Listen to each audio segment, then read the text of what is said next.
Okay, guys, we'll go ahead and get started. It is 1 o'clock here, Pacific Standard Time. So wherever you are, I hope you are having a great day. Nice to see your faces there. Looks like some of you guys are staying cool. It's so hot out. I'm here in Washington State. My name is Amy Defoe. I'm a science teacher here with Graduation Alliance. You may have me as your teacher, or you might have another one. But today's session is going to be on the topic of science. I'm going to talk a little bit about, I kind of have down here on the screen. Can you guys all see my screen? Yes. Okay, awesome, fantastic. Okay, good. I didn't even check in with that to make sure it was all working. Yeah, I have a little agenda here to let you guys know kind of what the outline will be for today's session. So I'm going to first start, I'm going to do some, last week I did earth science, and so this week I'm going to switch over to biology, and I'm going to talk a little bit about photosynthesis and respiration. I'll go over one of the assignments that is in that course as well. And then we'll have a period for you to, if you have questions about a particular assignment or topic, we can dive into that. And then I'll come back in and I'll do another little presentation on some study skills, some helpful tips about how to pull out important information and to help you study, prepare for quizzes, finals, all that good stuff. And then we'll end, of course, with questions again for you. Okay, so just some technical parts about this. I'm sure as you guys can see, you can use down, I get a little chat box here, so you can type in if you want to type in a question or a response as we do some communication. You're welcome to do that, or you can just say it out loud. If you have your speakers on, you're welcome to interact that way. Whatever is helpful, comfortable for you works for me. Okay. So again, these sessions are going to also be recorded. So I already have it being recorded right now. We record them so that you can go back if there is a piece that you want to go back and review, or in future instances in other courses that you're in, you'll have the same opportunity to go back and view courses or sessions that other teachers have done. So any questions before we start? No. Thanks for sharing. How do you guys like these live sessions? I like it. You like it? So you've been on a couple of them? No, this is my first one, but I feel like I'm not alone. There's other people that doing online schooling. Totally. I know it's nice to have that interaction, that face-to-face. Like we can send, yes. You get in your classroom and we can send messages to each other and emails and stuff. But then when you do these live sessions and you get on there and you're like, oh my gosh, I can see myself. I can see you guys if you choose to share your screen, which I think is fantastic because I do. I myself too enjoy being able to see you guys. Okay, great. Well, hopefully this is going to be informative and helpful to you as well. And again, we'll have time for you guys to get to questions that you might have as well. So shall we go ahead and get started? Yes. Okay. So again, biology, we're going to start talking about photosynthesis. It's a huge topic. It's a very, very, very important topic. And we're going to get to why that is so important to us here in just a second. So last week I talked about vocabulary and some strategies on how it's helpful to break down some of these words. So if you think about the word photosynthesis, if we break that word down, we've got two parts to it. Because maybe you come to this part in the curriculum and you're like looking at this lesson, you're like, what? Photosynthesis. So we have two words here, and if we kind of break the first one down, do you guys know what photo means? A picture. The picture. And do you know how pictures take place or how it works? No. Oh, I don't want that text box there. But we'll go ahead. Well, photo actually means light. And if we think about synthesis, what do you guys think when you hear that word synthesize or synthesis? I'm not sure. We could think of to make up, to break. When we say synthesize, we're putting something together. I'm going to say to put together for this one here. So we actually have the definition of photosynthesis. It's the process by which green plants and some other organisms use sunlight to synthesize foods from carbon dioxide and water. So photosynthesis is the way that producers or plants get energy. So it's the basis for our food chain. That's why it is so, so important.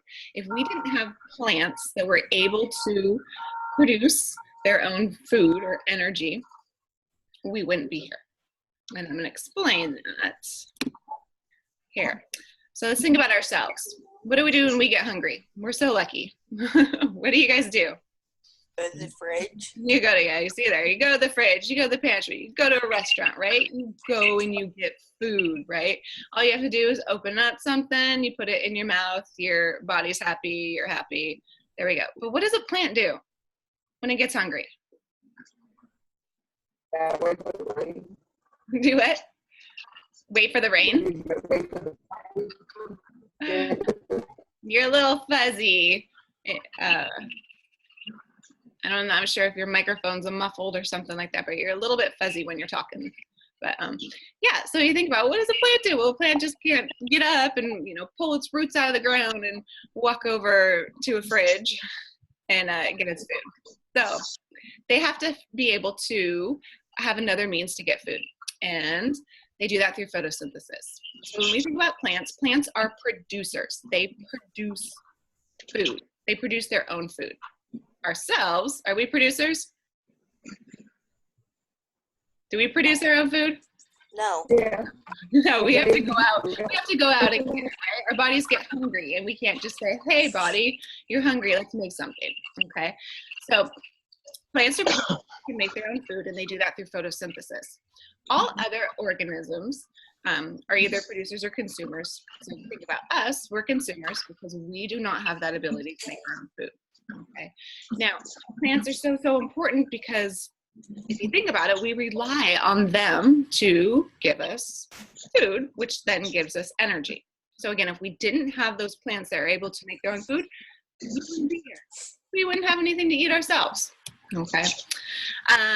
Two little terms, you might have seen this in, well, we call this an autotroph and a heterotroph. And an autotroph is a producer. So think about plants. They can produce their own food. So you think like auto means they're on their own, so to speak. So they're able to make their own food. Hetero is a consumer, which would be us. We have to go out and, again, get our own food. So organisms that are capable of making their own food, they use energy and raw materials in the environment. We call them autotrophs. These organisms are also called producers. And does anybody know where they get that energy from? There's got to be a starting point or basis here. Think about plants. You with Justice? From what? If she ain't with Justice, I'm not answering her. Just don't answer. So again, think about plants. What do plants need? That bitch shit, so Justice come walk.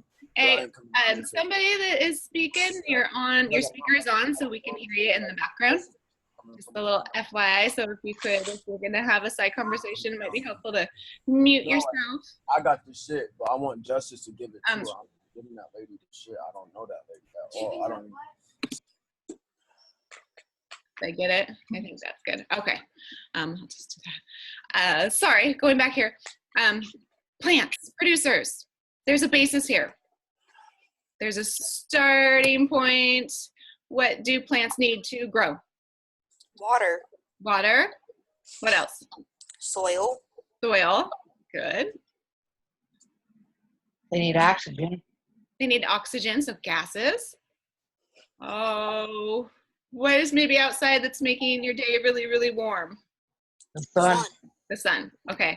The sun is our energy source. So solar energy. That is the whole starting point for photosynthesis. So producers get that energy to start the process of photosynthesis from the sun. All the other organisms in our ecosystem, we are heterotrophs, so that's animals, ourselves. We cannot directly use the sun to make our own food. Instead, we rely on consuming other organisms to fuel our bodies. So, a little blurb on producers and consumers. Okay, so let's go back to photosynthesis here. Photosynthesis is considered one of the most important biological processes on Earth. It provides a couple really, really huge things here. It provides the energy for life on this planet. So think about our food, okay? We get that from the sun, which then allows plants or producers to make their own food. So that's how we get our energy to survive, to keep our bodies going.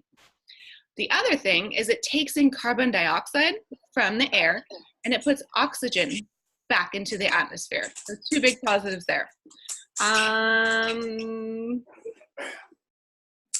What's important about oxygen for us? To help us breathe. That's right. We need oxygen to be able to live, okay? So what's awesome here is that plants, they take the carbon in from the air, and carbon dioxide is actually what we breathe out. So when we breathe in, we want to breathe in oxygen, good, clean oxygen. When we breathe out, or we exhale, we give off carbon dioxide as a byproduct. So it's our waste product. Plants are opposite. They want to take in carbon dioxide and they want to give off oxygen. So we're getting a two positives right here for us. Okay, so let's think about a plant producer here. Okay, here we got our sun. We get the sun's rays beaten down onto that plant. The plant, as you guys said, needs water and soil. So water from like the water cycle, precipitation, runoff, seeps into that soil. The roots of that plant absorb it. Carbon dioxide is coming in. There's a little chemical reaction that takes place, and we're going to get to that next, that produces oxygen and sugar. Let's look at that. So this is a fun little equation. You're like, what does any of this mean? This is what photosynthesis stands for. So this is like the biological equation for it. So we've got 6 CO2. Does anybody know what CO2 is? Oxygen. So you got your oxygen there, but it's CO2. So there's something else in there. What do we breathe out? Carbon dioxide. There you go. So we have 6 carbon dioxides. So C stands for carbon. O is that oxygen, and we have 2 of them. So we have carbon dioxide plus, this is probably familiar, H2O. It's water. Water. So carbon dioxide plus water, light energy from that sun. And this is kind of like in equations. Maybe you got some math classes, you know about that. This is the byproduct. This is what it produces. So the product is sugar and oxygen. So this C6H12O6, that is actually sugar. So photosynthesis, we've got carbon dioxide, water, light energy from the sun, that produces sugar and oxygen.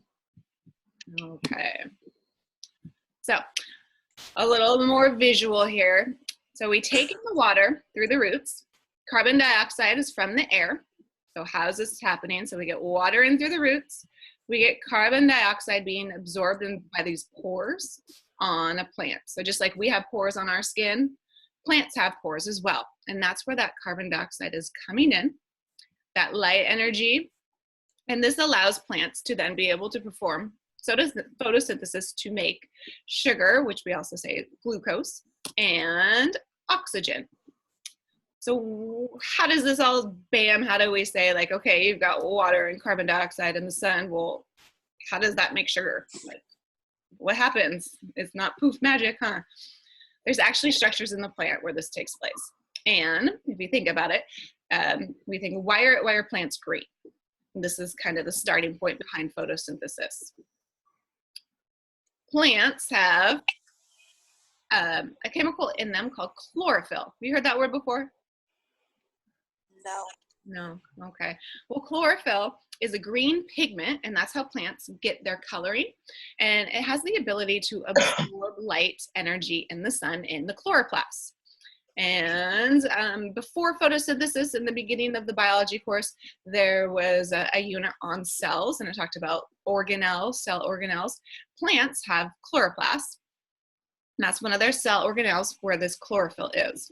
So it's this green pigment chemical inside the plants that has the ability to absorb that sunlight. So this is where photosynthesis is taking place. Okay. We do not have chloroplasts in our cells. We do not have chlorophyll. That's why we do not have the ability to make our own food. Okay, so yes, I know you're looking at this and you're like, oh my gosh, that is so much. This is from a more descriptive, more in detail photosynthesis, as I said in there. Photosynthesis in detail. I'll kind of read through it and highlight a couple parts on it. So plants, they need gases just as well in order to live. We've got to respire. We have to breathe in, exhale out.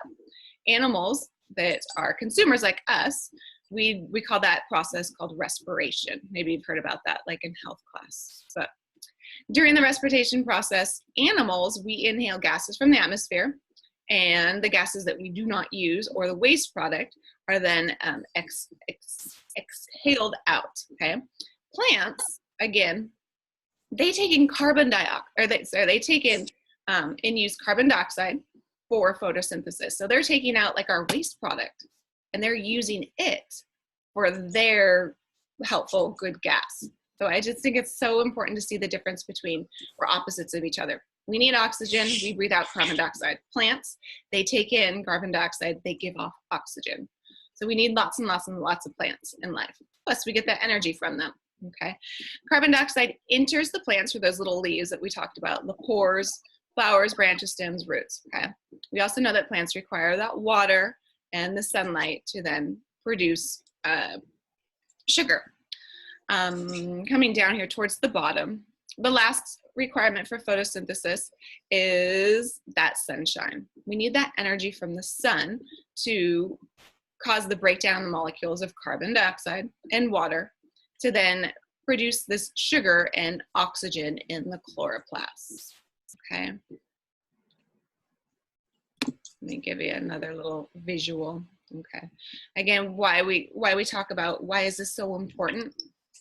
It's the transfer of energy from a sun to a plant. So in each sugar molecule that's created, we get a little bit of this energy from the sun. So we're talking about sugar, we're talking about food, we're talking about energy source. So you know that we rely on, when we talk about foods, you know, carbohydrates, fats, and proteins, we're talking about these types of molecules, okay? So we can think photosynthesis, an example is like, think about bread, okay? Wheat grains, as you can see like here in this picture, they're producers, okay? It's a plant, so they're taking in that carbon dioxide, they're using that sun's energy and water, and then they're producing a sugar that we can use. So we take that wheat, we can process it, and then we can make bread from it, okay? So we're using a little bit of, we're getting the sun's energy in every food that we eat, okay? So again, it's showing us how much we rely on plants. You guys with me? Yeah. Okay, good. Makes sense? Okay. Yeah. This whole part about respiration, okay, so we have the photosynthesis where we're producing the energy, we're producing that sugar that then consumers can use, but the other part of it is looking at, okay, how do we get that oxygen then? Okay, so this is part of, I took this from the lesson here. Cell respiration is the process of releasing that energy from the food. So when that sun's energy and that carbon dioxide and that water meet in that chloroplast, the way that that energy is released is in what we say is the respiration. Okay, so back to those cell organelles, mitochondria. Those are known as the powerhouse. This is where that sugar is then able to be listening to something related. Just turn that down there for a little bit, okay? So in the picture, you can see this shows a mitochondria. So this is then where that energy is used and released, and then it's released out into the body of the cell for that organism to then use. Okay. This just shows, again, this is kind of another equation like we saw in photosynthesis. This shows the process for respiration, okay? So we take that sugar, we take oxygen, carbon dioxide, water, and then we get the energy, okay? Okay, I want to go to, let me pull this down here. Where are we at? Here we go. So this is, if you're in biology, you've seen this. This is the photosynthesis process. This is lesson 4.2. That's part of the whole unit there on photosynthesis. But again, as we can see, we have the whole process of photosynthesis summarized in this equation. Carbon dioxide, water and energy, produce glucose and oxygen, okay? So in this assignment,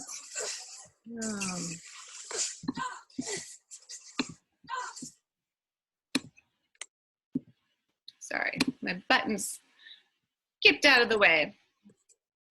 Okay, you maybe have seen this one before. There's a little video that shows photosynthesis occurring, and I think it's when I watch it, I'm like always like I get this big like, oh my gosh, that's so cool. Can you guys see it okay? Yeah. Yeah, awesome. Okay, so what we have here is we're looking at, we have a plant, again, a producer, and what's happening is, let me go back here to the beginning. These tiny bubbles, any idea what these bubbles are?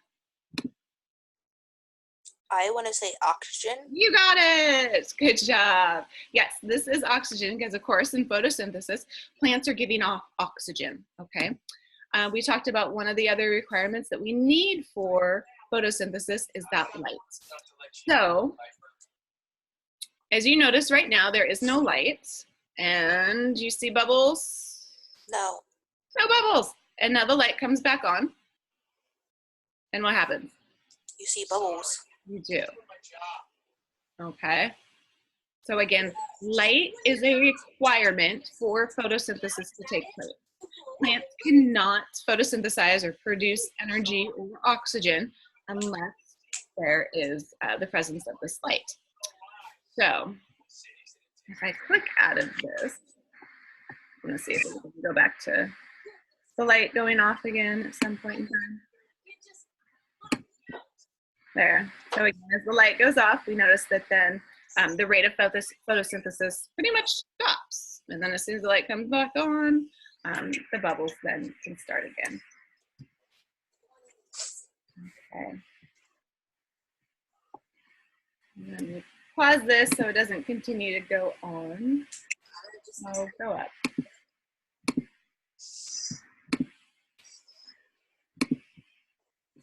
Sorry guys, I can't get back to my screen here.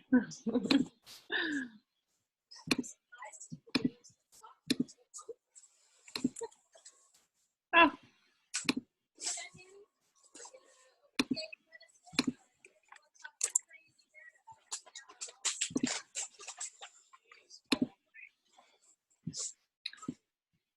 Sorry, I'm like, I want that little thing to go away. There we go. There. Okay, so we go back to this question. It talks about watch the video showing a simple demonstration of photosynthesis in action, okay? So this type of plant producer, it's called a Elodia, found in pond environments. So as you guys had said, thank you, what gas is being produced here? We know that's oxygen because plants produce oxygen. So they're respiring, they're giving off as a waste product oxygen, and we can see that with those tiny, tiny bubbles that we saw there. So here's the big question. What is the relationship between light intensity and gas production?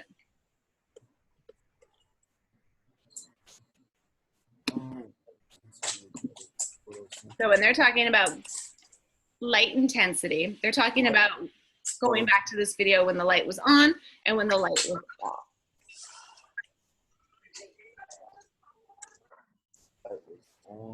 When the light was on, Did we see lots of bubbles? No. When the light was on, did we see lots of bubbles? Yeah, when the lights are on, yes. Yeah. Okay. And then what happens when the light intensity decreases or the light goes off? Less bubbles. You didn't see no bubbles. Right. Exactly. So we can say that the relationship between those two is that with more light, we get more photosynthesis taking place. So with light, we get more oxygen being produced. When the light intensity decreases or goes away, gas production decreases as well. Okay. So down here, you can see another little visual to help show you that. So this is a little graph.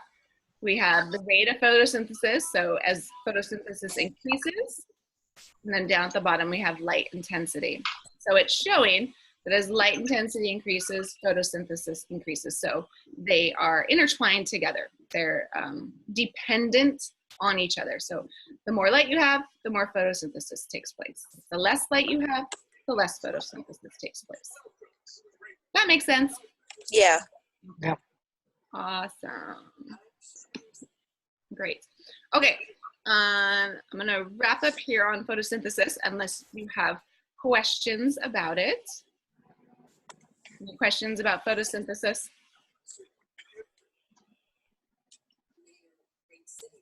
Okay. Well, again, if there are more questions later on, you can come back to that. How about other questions? Did you guys come with questions or concerns or wanted to go over a topic or an assignment? Yeah, how does plants make sugar? How do they make sugar? Good question. So that goes back to that.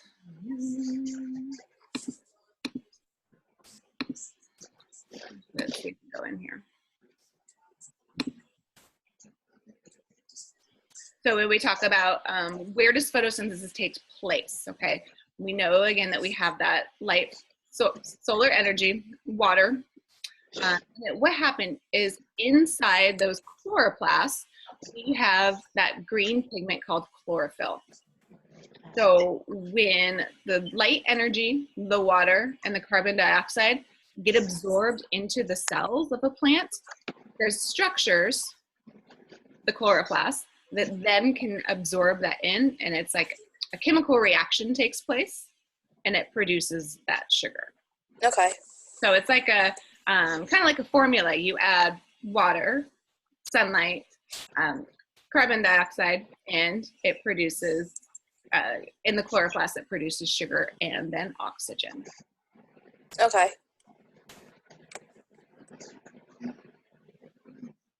Good question.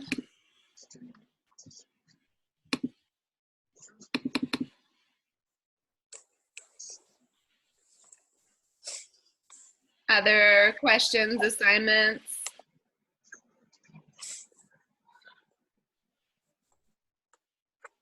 Okay.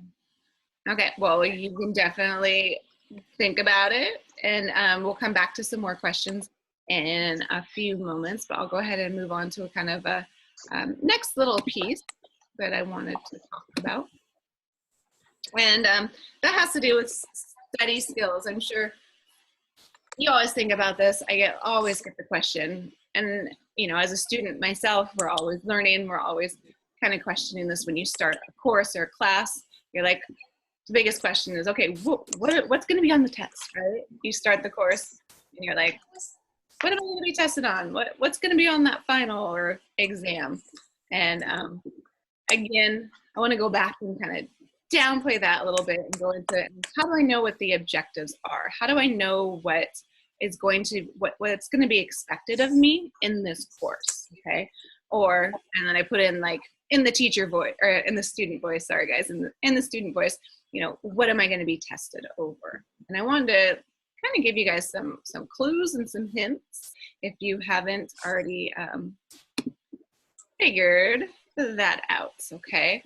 The biggest thing is you'll notice in your courses, the way that they've been built, they're so, I feel like user-friendly to all of us. They're very clear and defined as like, okay, in this unit, you're going to, and here's the objectives, okay?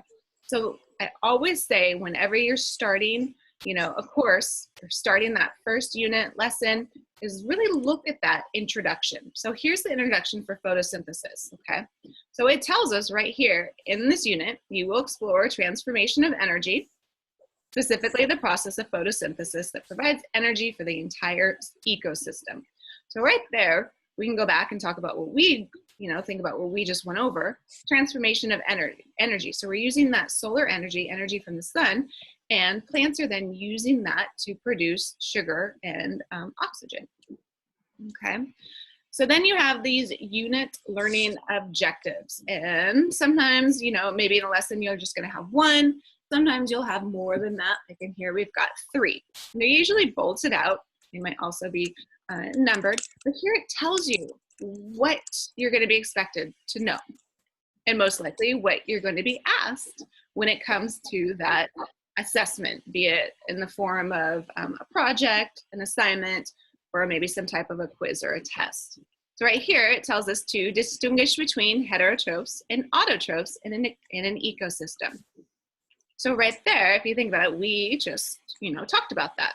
So you need to, when it says distinguish, that means you have to know the difference between the two. We know that autotrophs can produce their own energy, produce their own food. Heterotrophs need to consume others. They do not have that ability. Okay.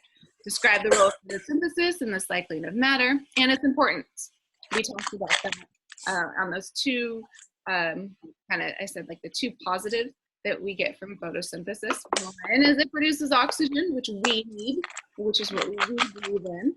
And the second one is it produces, it's the starting point for our whole entire about food chain. You know, we need producers to get the food that we get, that we eat. So you think about that bread, it's coming from a producer, okay? And then also in that unit, you might also have some important vocabulary as well. So I always want to say, focus on when you come in, you're like, what am I going to be tested on? What is the and again, those unit learning objectives are going to explain that to you right there. There's a point we put it in there so everybody is clear about what we're going to do, okay? So when you look at the unit, you want to, when you first start in on a course or each unit that you go into, you first want to look at the unit goals and the objectives, like we just said. And then you'll go into, say, one of the lessons. In the next lesson here, it'll be very specific. In this lesson, you will, and then it tells you right there, explain, this is an example of the first science one. Explain and describe the 4 spheres of Earth. And I talked about this last week with the water cycle. So again, it's telling you by the end of this lesson, you should be able to, or you will be able to, explain and describe the 4 spheres of the Earth. And then you would have a course material, maybe video, maybe an audio lesson from your teacher, some reading materials, some images to help teach you about those 4 spheres of Earth. Then this comes from the quiz that comes right after this unit. So then when you think about it, what's going to be on the lesson activity or that quiz? And this was actually question number 2. It tells you right here, this sphere covers the surface of the planet, including the ocean floor, sorry. So here again is showing you exactly what an example would be of what you're going to be questioned on, or what, you know, how you would be able to show your understanding of that. So the question, you know, here in the lesson, explain and describe the 4 spheres of the Earth.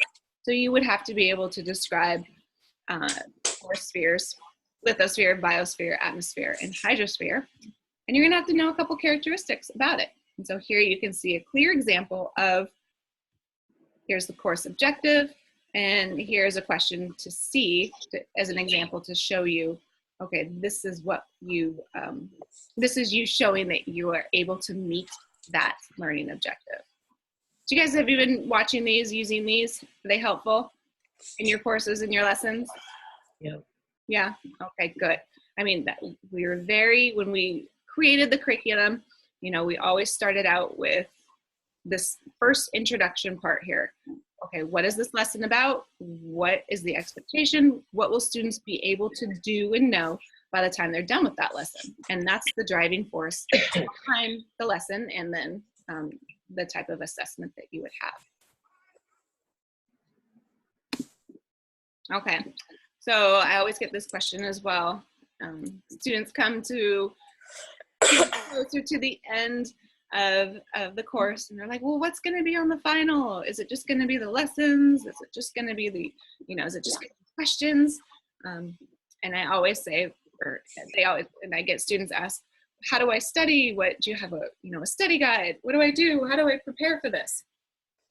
And I always say is look at those learning objectives.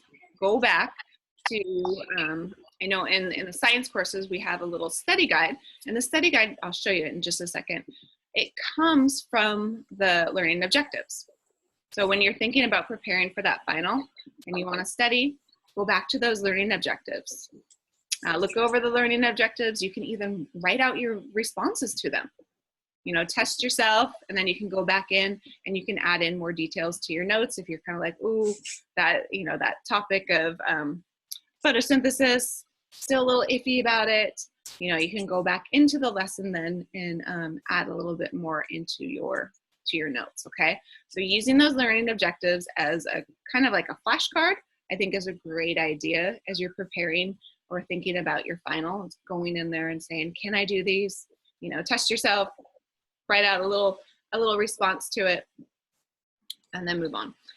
Quizzes throughout the course. You might have quizzes after some of the assignments in science. Sometimes it's one-on-one. Sometimes you'll have a couple lessons, and then you'll have a quiz over all of it. Those questions from the quizzes, you definitely can see those on the final. So those are good study material as well. As you're going through the course, you can take, you can use technology to your advantage. I don't know if you have maybe set up on your computer or your laptop, if you have like a folder that you keep your notes in. I think that's helpful, because then as you're going through each course, I do this whenever I take classes, is I have like a little a document or a little notepad where I might be working on the course, and I get an important piece of information or a vocabulary or concept. I just do a quick little copy paste, and then I paste it right into my notes so I can go back to that.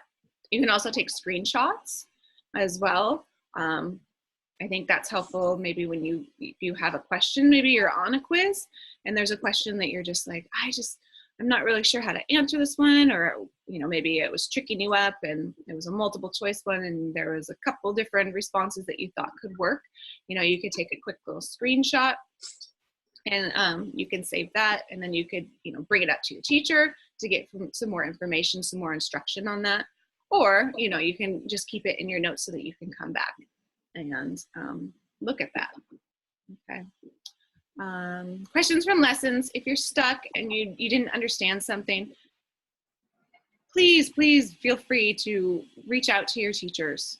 Have them go over it with you, okay? None of us would ever want you to go through a unit or a lesson and then looking at the objectives and you're like, I still, I don't get the 4 spheres. Like, I don't know what the difference is between them, Send that to your teacher. Send a quick little chat message, however, whatever your form of communication is that works for you. And we'd be happy to help you out and get that clear, okay? Our responsibility here and what our purpose is to help you guys succeed in these courses. So please, if you're stuck on something, you're like, I just don't get that, ask a question, okay?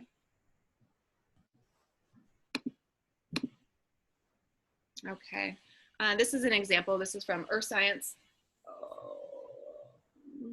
This is semester 1 in Earth Science. And this just shows you an example of the final kind of study guide.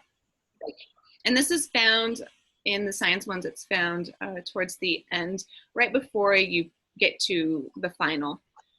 And it says, as you prepare to complete this course, be sure to look back over the activities and quizzes that you took.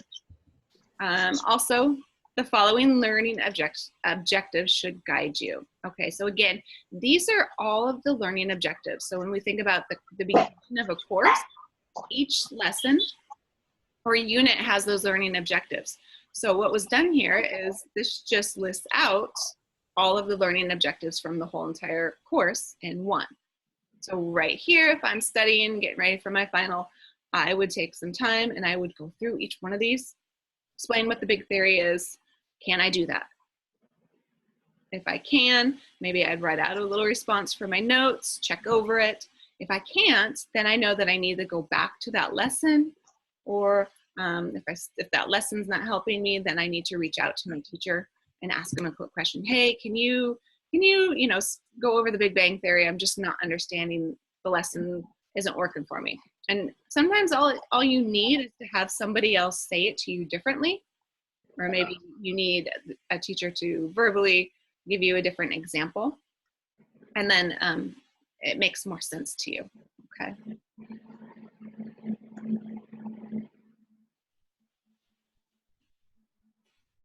Okay, so again, those are just a couple little study guide. How do I know what is going to be expected of me in each course that you take? And with Graduation Alliance, if you're in other courses, you've probably seen the same similar setup where you have that whole, there's the topic of the unit, and then it gives you out what the learning objectives are. So by the time you finish this unit, this is what you will be asked to show that you understand. Okay. Questions on that? Does that help?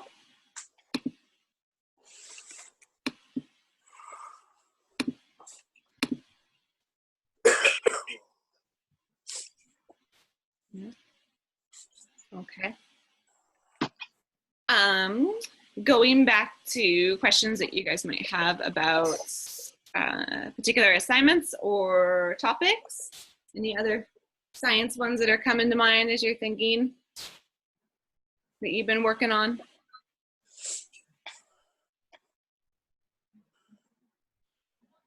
Any assignments that are tricking you up on?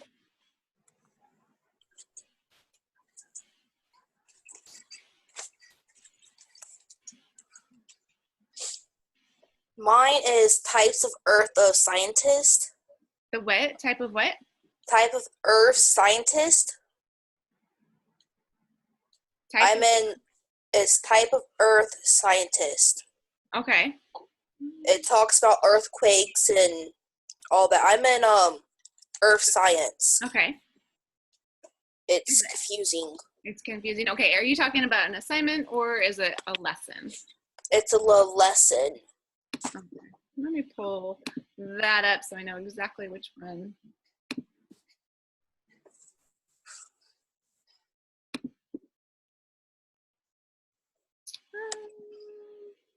Is it one of these? We'll go down farther here. No, it's up. Farther up? Because I haven't got to. It's on lesson 3.2. Okay. Yeah. Continental drift, the theory of continental drift. Yeah. You're all stuck on that? Okay. Yeah. Okay. I love this topic. It is kind of like, it's very abstract to think about, but yeah. What they're saying is, if we look at a picture of Earth, if we think about, we look at it like a map, we see something that looks like this. Or if we look at a globe, okay, we've got these land masses, and then we have, space filled in by ocean. These land masses are called continents. And here it is. Think about it, is that continents they can move. So the idea is that when the present day Earth landforms, the position of them, they're moving very, very, very, very, very early. Like we're talking like 2.5 centimeters a year. Okay. Okay. And so this idea of continental drift is that at one point in time, all of the land masses were connected. And we called that Pangea. And they call it Pangea because that means one Earth supercontinent, so to speak. So this scientist, Alfred Wegener, he was the one that came up with this. He studied this, and well, you think about it, well, what kind of proof did he have? Or, you know, what helps support this idea that the continents were once all together? And what he did is he found some of the evidence that he used. Move that up here. Was he looked at fossils. He found that he would find an example of the same type of organism here, say on the coast of Africa, was also on the coast of South America, where those two continents would once meet at. So we're finding fossils from organisms in very, very different places where we wouldn't assume them to be. Okay. Okay. Surface species.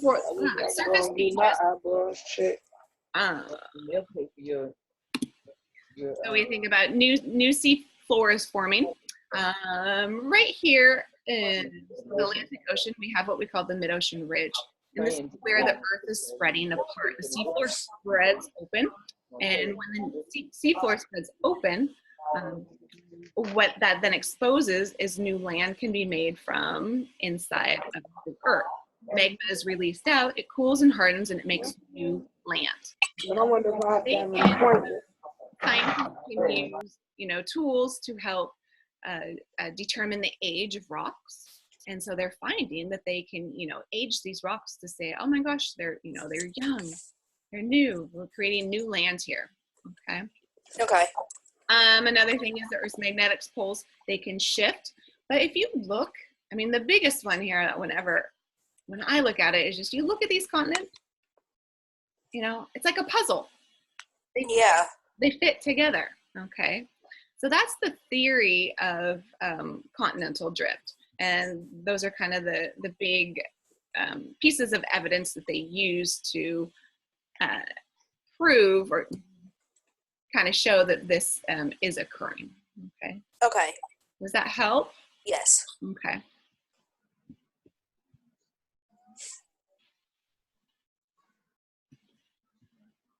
Other questions? And then, of course, in the next activities that you go into, as it builds upon that, it talks about, you know, what the outcomes are. If we've got continents that are moving, you know, we're going to have continents that are going to collide in together, right? And that's going to produce mountains. So you think about two continents that are pushing in together very, very, very slowly. You know, a lot of times they'll push up and create these mountain ranges. Okay. Yeah. And it's also a reason why we get, you know, earthquakes happening. Volcanoes is because we've got the movements of those plates. Okay.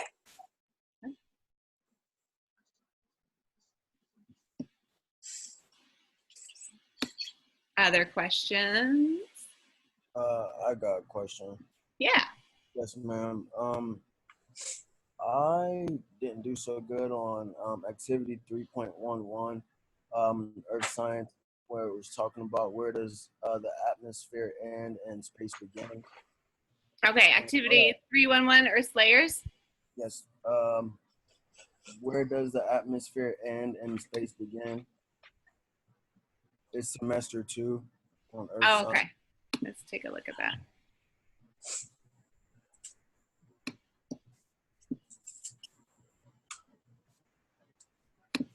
Okay. That's kind of one of those big, kind of abstract. I thought I had a pretty good understanding of it, and obviously not. Okay. Kind of an abstract question, because if you think about it, you know, there's not just a layer or a line that shows like, okay, here's the end of the atmosphere and here is space. Space, okay. right. So in the lesson, they talked about a condition in the blood and brain. Does this look familiar to you? Yeah. Okay. Which I thought it was anemia, but I think it's hyperventilation. Okay. It's this one here called hypoxia because it has to do with oxygen. And if you look in this word hypoxia, you also see that oxygen in there as well. Yeah, but so I thought hypoxia is when you create these oxygen deficiencies, which could then cause brain damage because, of course, your brain rely on that oxygen to take place. Isn't that the same with like hyperventilating? Like if you hyperventilate, then you start to lose oxygen. We start to lose Yeah, you definitely do. and then I thought it was anemia because anemia, if you don't have enough oxygen to your blood, then that can like cause a deficiency too, make you more cold and stuff like that. So And I thought this, I understanding of the definitions. okay, yeah, and I could see, yeah, you can think about all these and you can think, oh yeah, they're all kind of intertwined in there with, you know, oxygen, because we need oxygen for all of our cells and everything to survive. Anemia is dealing with more with like an iron deficiency. But this one came right in from the lessons where we're talking about, you know, well, what are the effects if we move out into the atmosphere? As they talked about, you know, scientists kind of determine the end of the atmosphere being where, you know, life cannot sustain. And that would be because of oxygen levels, which would be caused by, which would be then hypoxia. Okay. Lower air density means there are more oxygen molecules. Would be false. Would be, that's right, yeah. Yeah, density, you think about as things that are denser, they have more materials packed in there, more molecules packed in. Okay. Yeah. For humans, space begins at the point in which everything it needs is artificially provided, which we just said, yep, that is true. Okay. Air density, also known as. Yeah, I missed this one. Okay. So it's talking about air density would be how much stuff is packed in to that air. So we would talk about air thickness. So air thickness, okay. So your professional opinion, should you take notes on all this? Yes, I always find taking notes so that you can go back and always feel like you're prepared as it comes to that final, and just so that you're not losing what you've gained as you're going through these lessons. You know, you're adding on, you're building upon each lesson, and sometimes we can you know, you're starting off talking about the beginning of Earth, the Big Bang Theory, and then you go all through the unit, like what Unit 6 is about, ecosystems. So you want to be able to go back to that material easily. That makes sense. Yeah, I do the old-fashioned way with pen and paper. Yeah. Oh, totally. Have a notebook. Totally. Yeah.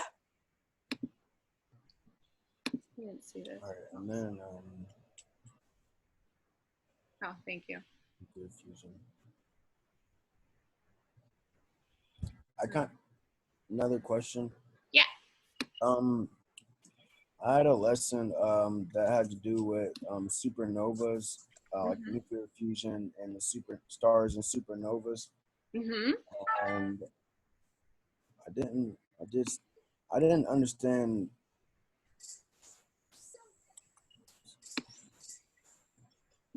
All right, now I understand.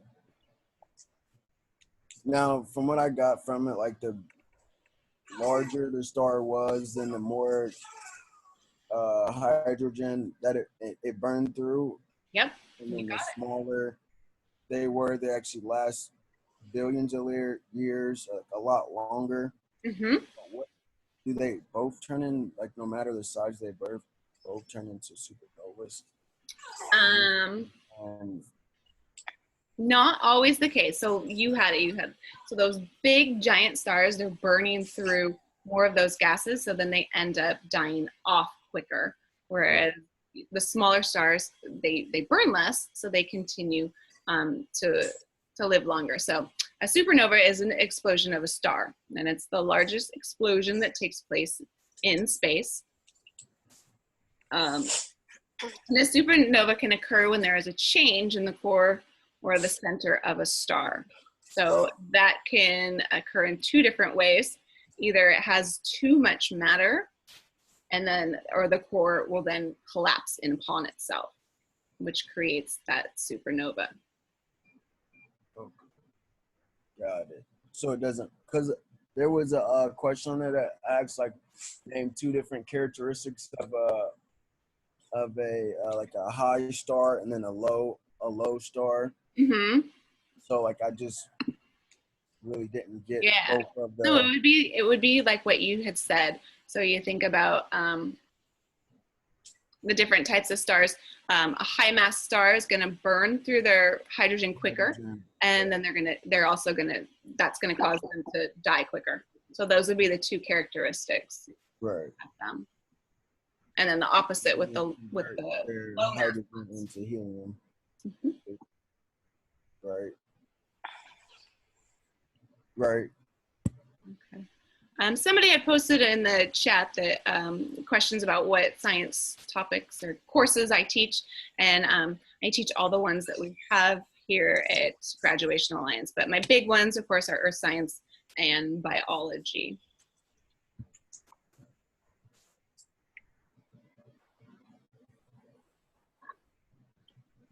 So.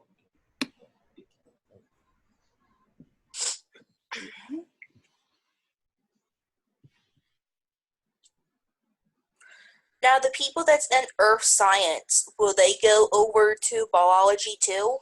It depends on what each individual student needs for, their requirements. It depends on what credits or what you need to complete to get to what your goal is. So Okay. it kind of depends.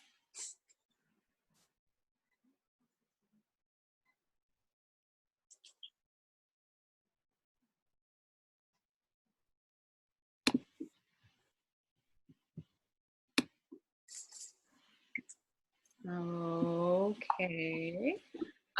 Again, these study sessions are great. Like you guys had all said, it was wonderful being able to, see each other's faces and interact. And I appreciate you guys being willing to share and voice out ideas.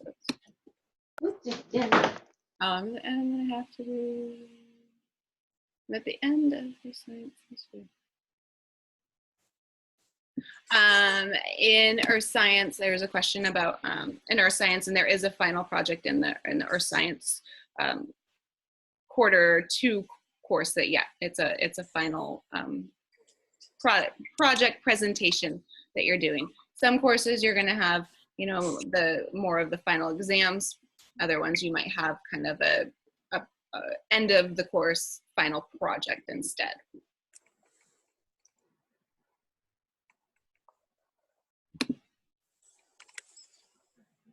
Okay.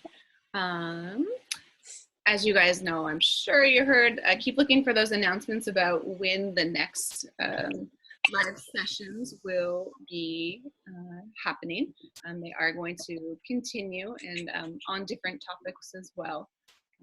So you can get all those questions answered. But again, in the meantime, your teachers, they are there. If you've got questions about your material, a quick little one like we, heard here, any of these would be great questions to just send a quick chat to with your teacher. Hey, I don't understand why I missed this one.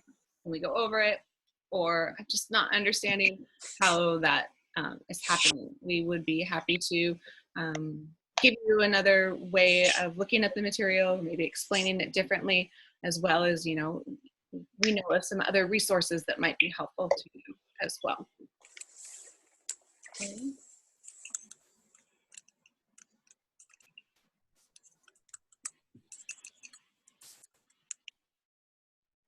Okay, guys, well, we will go ahead and end this session today, and I hope to see you guys all back again on another one. Again, keep your studies going. I know, it's not fun. Like, how do I say goodbye to you guys?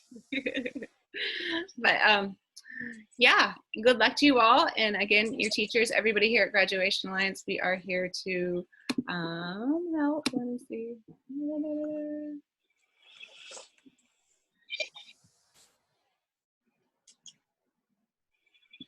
Okay. Okay. I'll go ahead and end the session. You guys have a great day. Good luck in your courses. Keep questions coming. Keep meeting us up on these sessions. We'd like to see you guys, and thank you all for engaging today as well. Thank you. All have a wonderful day, evening, wherever you are. We'll see you guys all soon. Okay, bye. Bye.